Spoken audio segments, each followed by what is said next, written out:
Yes,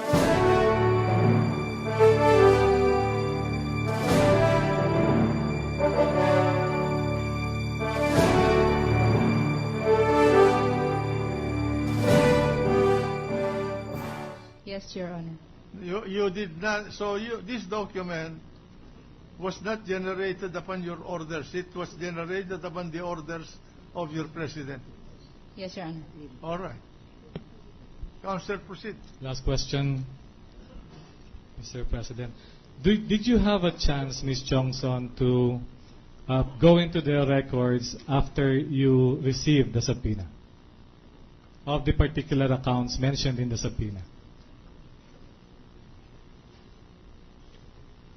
Can you please clarify your question, sir? What records are you pertaining to? After you received the subpoena, did you look into the records pertaining to the 5 accounts mentioned in the subpoena? Yes, sir. All right. Will you confirm that the bank certification that you now are testifying on is accurate and correct based on the records that you say you looked into at the time you received the subpoena? Very leading, Your Honor. You And know, secondly, that will be asking for an opinion, Your Honor. You better lay the basis. You know, you're asking too many details in your question, and without any basis. You better lay the basis. Ms. Witness, what documents did you examine before or after you received the subpoena? This particular document, sir. And what document is that, Ms. Witness? This is a bank certification of the opening balance of the requested accounts, Your Honor. And this bank certification pertaining to the details of the 5 accounts mentioned therein, you had the chance to compare that with the records in your bank? Very leading, Your Honor. That's practically putting the answer why into is the that mouth of leading? the witness, Your Honor. Let the witness answer. Personally, no, sir. But because this was ordered by a president and it was generated from our system, it can be considered genuine. Thank you. That will be all, Mr. President. All right. Cross. Good afternoon, Madam Johnson. Good afternoon, sir. Mr. President, Yes.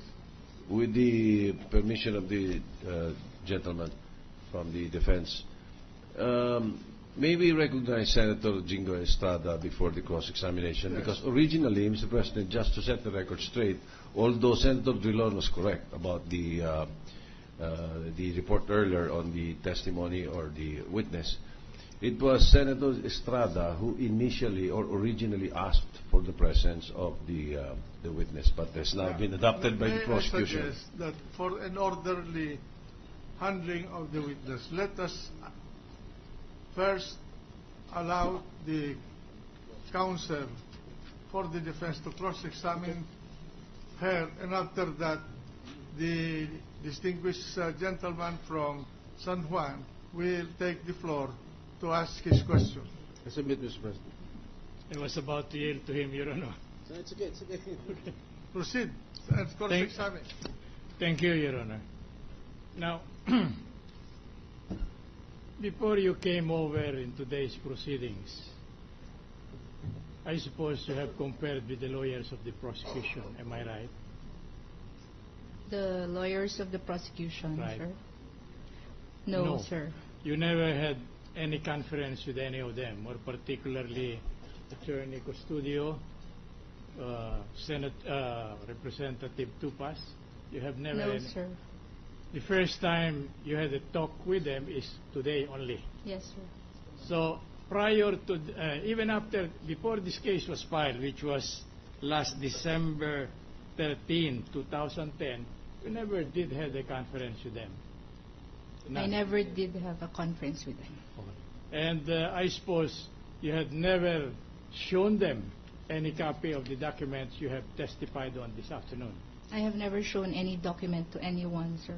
No, but I'm asking a particular person. I did To not. Attorney Custodio. No, sir.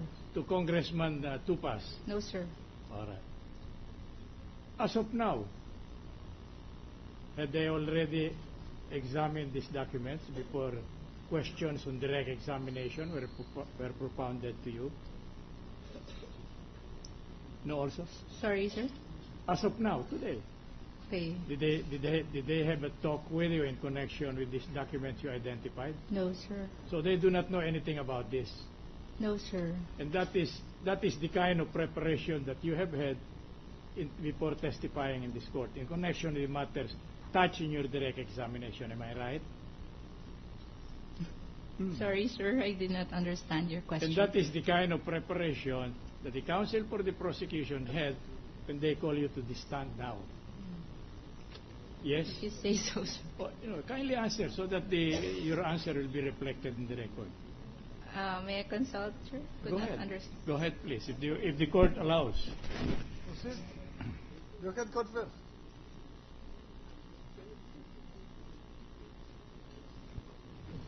Yes, sir. I never We met with them. asked that question to you because the defense, together with the Honorable Chief Justice Corona, were of the impression that the production of these records were merely what is known as fishing expedition.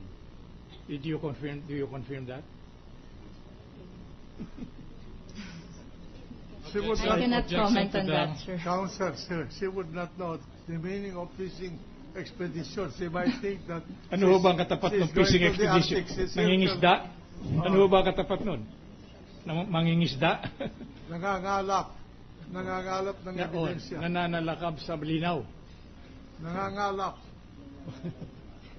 Ano po ang sagot nyo?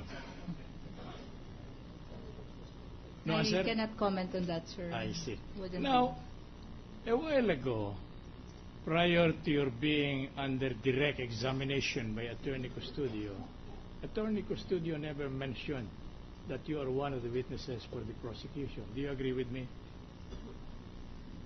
She would not, objection, Your Honor, she would not know that. I'm answering. I'm She would only be asking him incompetent for that to question. affirm or deny. Let the witness answer. If you mean him recognizing me as a witness, sir? Sorry? Ang tanong ko po sa inyo ay ganito, bago kayo nagpunta sa witness stand ngayon, walang sinasabi si Attorney Custodio na kayo isa sa testigo ng prosecution. Tama ho ba yun? Tama yun? Yes, sir. And you were merely adopted as a witness for the prosecution after you were subjected to direct examination by the Honorable Trilon. Yes, sir. Yes, sir. Now, kindly look around and tell us whether you are familiar with Congressman Tupas. Witness, look. I see him on TV, sir. How about in your bank? You have not seen him there? No, answer please for the record. If I have seen him in my bank, In your sa premises ng bangko ninyo. Doon ho ba may I confer with my lawyer? simple lang yung question, magkukumpleto. Witness, you address your request to confer with your counsel with the chair. So, Madam Witness, Sir, henceforth, when you want to confer with your I'll wait. counsel, please address the chair. Sorry, sir. Proceed. Based on my lawyer's advice, that is not covered by the subpoena, sir. No, but I'm not asking you whether that is covered by the subpoena or not. Yun ho ba sinabi sa inyo ng abogado ninyo? Yun ho ba sinabi sa inyo? No, we just wanted the real... Madam Witness, Yes, sir. the question is simple. Okay, sir. Do you know the congressman mentioned, Congressman Tupas? Apart from you seeing Okay. him, No, I do not know him, sir. Ayan. I'm sorry, Your Honor. May I be allowed to proceed, Your go Honor? ahead. We had reliable information that he is one of the most important bank clients of your branch. Am I right? Objection, Your Honor. What is- Misleading. What is the ground for Leading? Misleading, Your Honor. misleading? We are asking the witness to confirm or deny, Your Honor. We are not telling that he knows. The it. answer